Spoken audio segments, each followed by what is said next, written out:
So first question है, देखिए अब ये जो क्वेश्चन है ये कंप्लीट है, मतलब prove that the function this function is bijective, और फंक्शन आपका देखा है, and then find its inverse. ठीक है, तो फंक्शन है आपका माइनस इंफिनिटी से 2, so function is from minus infinity to close bracket 2 से लेकर this is from minus infinity to half, and the function is 3x minus 5 by 2. If you people remember, we have already proved this function to be a bijective function, ये हम पहले ही सिद्ध कर चुके हैं। ठीक है, तो इस केस में तो हम नहीं यहाँ पे सिद्ध करेंगे, हाँ अगली केस में अगर हुआ तो हम एक बार रिपीट कर सकते हैं। ठीक है, क्योंकि ये तो बहुत सिंपल है 1 1 ऑन 2 प्रूव करने के लिए। लेकिन अगर आपको इनवर्स निकालना ही है तो ये आप याद रखिएगा, ऑन टू कंडीशन जहां हम प्रूव करते हैं उसी के अगले स्टेप में इनवर्स आता है। तो हमें देखिए समझिए, इनवर्स निकालना है तो ऑन टू अपने आप आपका प्रूव हो जाएगा, वो होना ही है, दैट्स अ पार्ट, लाइक वो प्रीसीडिंग स्टेप है, एक स्टेप पहले ही आपका ऑन टू प्रूव करते हैं, उसके अगले स्टेप में आपका इनवर्स ऑफ द फंक्शन दिख जाता है। ठीक है, तो यहाँ पे 1 1 हम एज्यूम कर रहे हैं, आपको आता है, so for 1 1 I am assuming, you people can do it, now I am doing it for on to here. So maybe in the next question I will prove the like given function again entirely to be 1 1 onto and then find its inverse, but onto तो देखिए inverse निकालना है तो हमें onto तक तो onto पे तो जाना ही होगा। रीजन आप लोग अभी समझ जाएंगे बच्चों। तो चूंकि अब लिख रहे हैं तो I will write entire statement, so I will say okay, let y be is equal to f of x, so which is 3x minus 5 over 2. Now as always try to get x in terms of y, so this is 2y is equal to 3x minus 5. This implies 3x is equal to 2y plus 5. So that means your x is, how much is it? 2y plus 5 by 3. 2y plus 5 by 3. तो जो आपका x है वो हो जाएगा 2 times y plus 5 over 3 here. ठीक है, तो अब यहाँ पे देखिए ऑन टू, तो अब आपको पता है स्टेटमेंट क्या कहते हैं, तो आप कहेंगे since for every y belonging to the interval, I suppose it's minus infinity to half here, we get x belonging to the interval minus infinity to 2 here. So therefore fx is an onto function. ठीक है, तो ये अब आपको आता भी है and हम लोग पहले भी ये देख चुके हैं for exactly same function with same domain and codomain. ठीक है, नाउ फॉर इनवर्स। अब जो सबसे महत्वपूर्ण बिंदु है वो है इनवर्स कैसे निकालेंगे। अब देखिए इसको अब हम यहां पे कहते हैं बॉक्स में, I call it as relation 1। Now in relation 1 interchange the position of x and y, x with y and y with x, मतलब जहां पे x है वहां पे आप y रख देंगे। so this imply for x you will substitute y, and wherever you have y in RHS, wherever you have replace it with x here, ये जो आपका फंक्शन आया, this is your inverse of the function and hence the answer. See, that's why I was saying कि inverse निकालना है तो on to तो आपको करना ही होगा। तो ऑन टू आपको प्रूव करने को आए ना आए, अगर आपको इनवर्स निकालना है तो उससे पहले स्टेप में आप ऑन टू, बस ये 2 स्टेटमेंट ही तो एक्स्ट्रा लिखने हैं। तो अगर नहीं पूछा गया है तो आप नहीं लिखेंगे, आप डायरेक्ट यहाँ से लिख देंगे कि inverse can be obtain by interchanging the position of x and y, hence the inverse is this. हाँ, ऑन टू अगर प्रूव करना है ऑन टू तो आपको ये 2 स्टेटमेंट बीच में और लिखने हैं, दैट्स इट। ठीक है, so that is how we find inverse of x. तो इनवर्स निकालने का मेथड क्या हुआ, y as a function of x मानिए, get it as x as a function of y। जब x as a function of y आ जाए उसके बाद आप x की जगह y को रिप्लेस करिए और y की जगह जहां जहां y है वहां वहां x रख दीजिए। y जो अब आपका आएगा वो इनवर्स फंक्शन ही देगा बच्चों।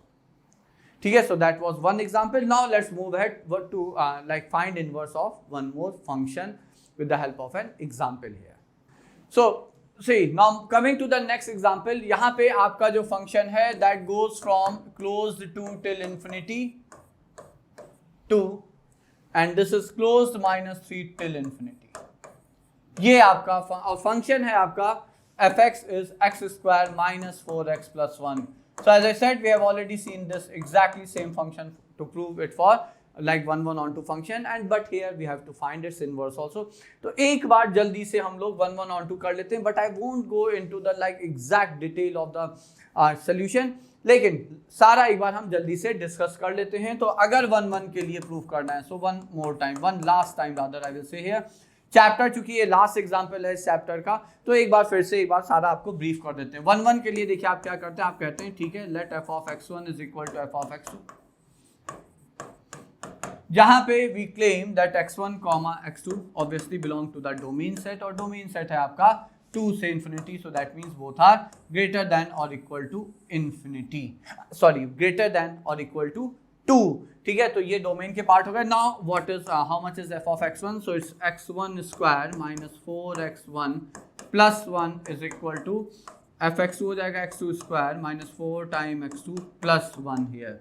तो ये आ गया. अब अगर हम 1 और 1 यहाँ कैंसिल कर देते हैं तो ये हो जाएगा x1 square minus x2 square minus 4 times x1 plus 4 times x2 equal to 0. तो ये आ जाता है आपका x1 माइनस x2. अब आप इसे फैक्टराइज करेंगे. I am doing it directly because as I said we have already done it before also. ये दो फैक्टर्स आ गए. अब यहां से आप दो कंडीशन पे आते हैं, either x1 is equal to x2 जब आप पहले फैक्टर को इक्वेट करते हैं 0 के साथ, या और x1 plus x2 is equal to 4. Now that's not possible. Not possible. Reason, as both x1 and x2 are greater than equal to 2, as this is also greater than equal to 2 and x2 is also greater than equal to 2. तो अगर दो number आपके 2 या 2 से बड़े हैं तो उनका सम 4 सिर्फ और सिर्फ एक केस में हो सकता है, जब दोनों 2 के इक्वल हों, और अगर दोनों इक्वल हैं तो भी आप इसी कंडीशन को वैलिडेट कर रहे हैं. ठीक है, so if x1 x2 are not equal, that means तभी तो ये कंडीशन वैलिडेट नहीं हुई. तो अगर x1 x2 इक्वल नहीं है तो इन दोनों का सम 4 नहीं हो सकता, क्योंकि in that case 1 will definitely be greater than 2 and the other one can't be less than 2. तो some of such two numbers can never be 4. तो ये पॉसिबल नहीं है. So this imply fx is a 1 1 function. ठीक है, तो ये हो गया आपका 1 1 फंक्शन की स्थिति. अब ऑन टू चूंकि यहाँ पे काफी इंपॉर्टेंट है, because if you won't prove function to be an onto function, obviously उसी के बाद हम इनवर्स निकाल पाते हैं. तो फिर ऑन टू तो वैसे भी ऑन टू तक तो हमें पहुंचना ही होता है. So for on to how we start, we say let y be is equal to f of x which is x square minus 4x plus 1. Now this is a readymade quadratic equation in terms of x. ठीक है, तो यहाँ से ये बिल्कुल आपका तैयार है quadratic in terms of x. तो ये हो गई आपकी quadratic equation in terms of x. Now get its roots. तो रूट्स हो जाएंगे x is equal to 4 plus minus square root of b square which is minus 4 square 16 minus 4ac over 2a. तो ये हो गया आपके x की value.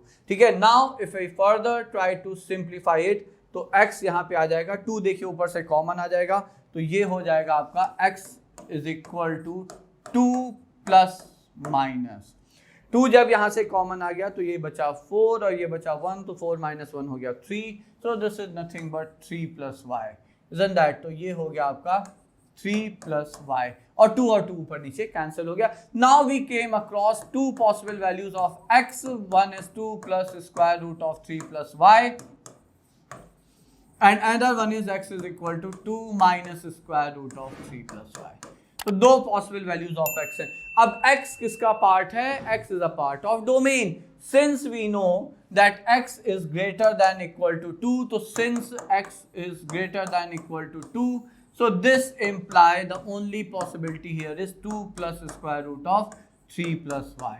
तो ये x आ गया, इसे हमने रिलेशन 1 मान लिया. Now what, since we have to prove it to be an onto function, तो हमें वो स्टेटमेंट तो अपना लिखना ही पड़ेगा. क्या?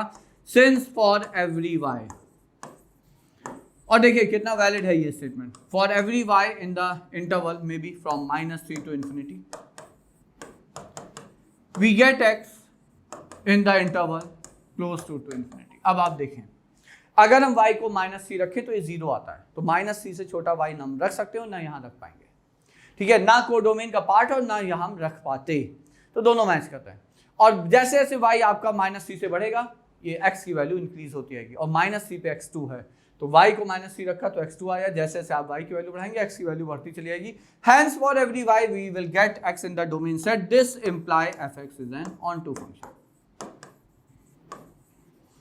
तो ये onto भी हो गया, तो that means our function this imply fx is an invertible। चलिए बाइजेक्टिव की जगह इस बार हम यहाँ पे इन्वर्टिबल फंक्शन लेते हैं, क्योंकि बाइजेक्टिव है तभी इन्वर्टिबल हो, और अगर इन्वर्टिबल है तो बाइजेक्टिव होगा ही होगा, ठीक है। Now what, so now for inverse, अब आप इनवर्स के लिए क्या कहेंगे, तो जो आपका रिलेशन y आया था where we got x in terms of y, there we will replace interchange the position of x and y. So in relation 1 replace x by y and y by x. So this imply ये आपका यहाँ पे आ जाएगा, so यहाँ पे y आ जाएगा, so y is equal to 2 plus square root of 3 plus x and that is our inverse function, ठीक है बच्चों। तो अगर आप onto सिद्ध कर सकते हैं तो इनवर्स निकालना सिर्फ 2 एक्स्ट्रा स्टेप्स का खेल है। You need just 2 extra steps to get inverse of a function. If at all we can prove a function to be an onto function, ठीक है। तो चलिए with that I will say now that we are at the end of this chapter. हम लोगों ने relation की definition, types of relation, functions की definition, types of function सब देखा। I try to discuss as many questions with like examples as I can here, ठीक है। Rest आप प्रैक्टिस करें, कहीं कोई समस्या आती है, कोई डाउट आता है तो हम लोग के साथ उसे शेयर करें बच्चों, ठीक है। तो चलिए with that I will end the lecture here. In our next video we will be starting our next chapter बच्चों।